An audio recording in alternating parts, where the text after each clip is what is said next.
Magandang umaga Pilipinas, narito ang latest sa lagay ng ating panahon. Isa ng ganap na bagyo ang minomonitor nating low pressure area sa kanlurang bahagi ng extreme northern Luzon at nabuo po ito kaninang alas 2 ng madaling araw. Binigyan natin ito ng local name na Tropical Depression Bising. At huling nakita ang kanyang sentro sa layong 200 kilometers kanluran, hilagang kanluran ng Calayan, Cagayan. Taglay nito ang lakas ng hangin umaabot sa 45 kilometers per hour near the center at pagbugso pong umaabot sa 55 kilometers per hour.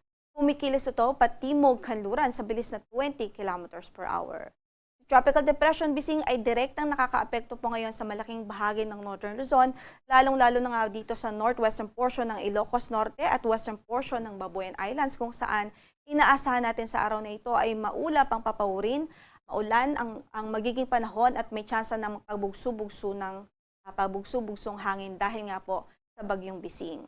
Sa mga karatig lugar dito sa natitirang bahagi pa ng Ilocos Norte, sa Apayao, mainland Cagayan, maging sa Batanes Province, inaasahan din natin ang maulang panahon dahil sa epekto mismo ni Tropical Depression Bising.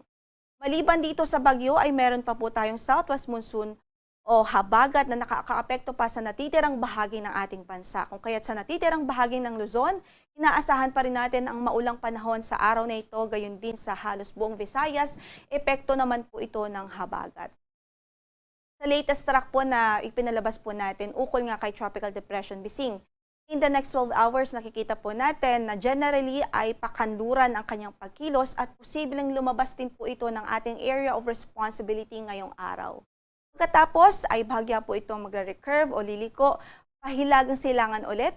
So posible po ang re-entry o muling pagbalik po nito o muling pagpasok sa loob ng ating area of responsibility sa western section ng ating area of responsibility. At beyond the 24-hour forecast period, mataas po ang uncertainty sa ngayon. So may chance po na yung track niya ay pumunta po sa kanlurang bahagi ng Taiwan o lumapit pa po ito sa extreme northern Luzon, such as sa Batanes, kung kaya't hindi natin inaalis ang tsansa ng pag-raise ng signal o pagtataas ng signal na pwedeng umawat sa signal number 2 sa Batanes Province. Ang nakikita din po natin based sa ating forecast, posible pong pinakamataas niyang abutin na category ay Tropical Storm Category. Kaugnay dito, nakataas ang signal number 1 sa northwestern portion ng Ilocos Norte at sa western portion ng Babuyan Islands, kung saan ay inaasahan natin ang minimal to minor threat to life and property o posible ang minimal to minor threat to life and property dahil sa lakas ng hangin na dulot po nito o sa lakas ng hangin na dala ni Tropical Depression Bising. Inaasahan natin na slightly stronger din yung mga pagbugso ng hangin dito sa coastal areas at mountainous areas. In effect din ang ating weather advisory sa maraming lugar sa ating bansa dahil kailangan po nating ma-remind na maliban sa malakas na hangin ay mayroon din po tayong mga pag-ulan na inaasahan dulot mismo ng Tropical Depression Bising at ng habagat o southwest monsoon. Kaya't nakataas po ngayon ang ating weather advisory at posible ang 100 to 200 millimeters of rainfall dito sa Ilocos Norte at dito sa Pangasinan, Zambales, maging sa Bataan. Samantalang posible naman ang 50 to 100 millimeters of rainfall sa Cagayan Province, Batanes, Apayao, sa Abra, Kalinga, Mountain Province, Ifugao, La Union, sa Benguet, Tarlac, Pampanga, Bulacan, Metro Manila, Cavite, Rizal at Laguna, maging sa Batangas at Occidental Mindoro. Ito po yung mga lugar na pwede pong makaranas ng mga pag-ulan na pwede pong magdulot ng mga pagbaha at pagguho ng lupa. Kaya doble ingat ang ating abiso sa ating mga kababayan at makipag-coordinate po tayo sa ating mga local government units para sa mga precautionary measure. Gayun din, posible din ang 50 to 100 millimeters of rainfall by tomorrow dito po sa mga lalawigan ng Batanes, Cagayan, Ilocos Norte, Apayao, Abra, Ilocos Sur, La Union, Benguet, Pangasinan, maging sa Zambales at Bataan. And by Sunday, posible pa rin ang 100 to 200 millimeters of rainfall dito sa Batanes at Babuyan Islands dulot ng Tropical Depression Bising.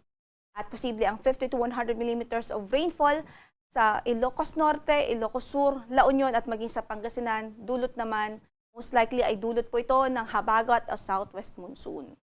Kaya doble ingat pa rin po ang ating abiso sa ating mga kababayan na maging alerto po sa mga posibilidad ng mga pagbaha at pagguho ng lupa dahil sa mga pag-ulan na dulot po ng habagat maging ng bagyong CBC.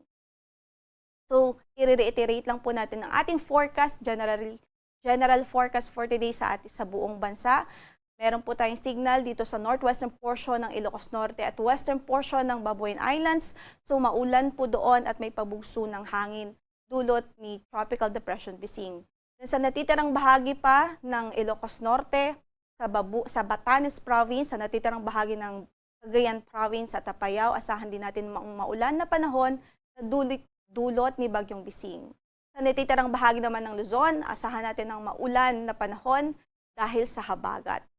Para sa pagtayo ng ating temperatura dito sa Kamaynilaan, pwede pong umabot from 24 to 29 degrees Celsius, gayon din sa Tuguegarao City at Lawag City. Sa Baguio ay 16 to 22 degrees Celsius ang pwedeng maging agwat ng temperatura, habang sa Legazpi City ay 26 to 30 degrees Celsius. Sa Tagaytay ay 23 to 27 degrees Celsius, habang sa Puerto Princesa po ay 25 to 31 degrees Celsius. Sa Kabisayaan naman, maulan din po tayo doon sa araw na ito dahil na rin sa epekto ng habagat o southwest monsoon. 26 to 30 degrees Celsius ang magiging agwat ng temperatura sa Tacloban, 26 to 32 degrees Celsius sa Cebu at 25 to 32 degrees Celsius naman sa Iloilo City. Sa Mindanao ay naasahan din natin ang mga pag-ulan dito sa Dinagat Islands at Surigao del Norte, epekto din po ng habagat. At para sa pagtayo ng ating temperatura, sa Cagayan de Oro ay 24 to 32 degrees Celsius, 25 to 32 degrees Celsius sa Davao City at 24 to 34 degrees Celsius sa Zamboanga City. Sa natitirang bahagi ng Mindanao, posible po ang mga localized thunderstorms, lalong-lalo na sa hapon at gabi. Para naman po sa lagay ng ating karagatan, pwede pong umabot o pwede maging maalon ang ating karagatan dito sa northern at western section ng Luzon dahil nga po sa habagat at meron din po tayong weather disturbance dito sa extreme northern Luzon. Then sa natitirang bahagi pa ng ating kalupaan ay Banayan hanggang sa Katamtaman ang magiging pag-alon ng kondisyon ng karagatan. Ang sunrise natin for today is 5:32 in the morning. Lulubog ang araw mamaya sa ganap na 6:30 ng gabi.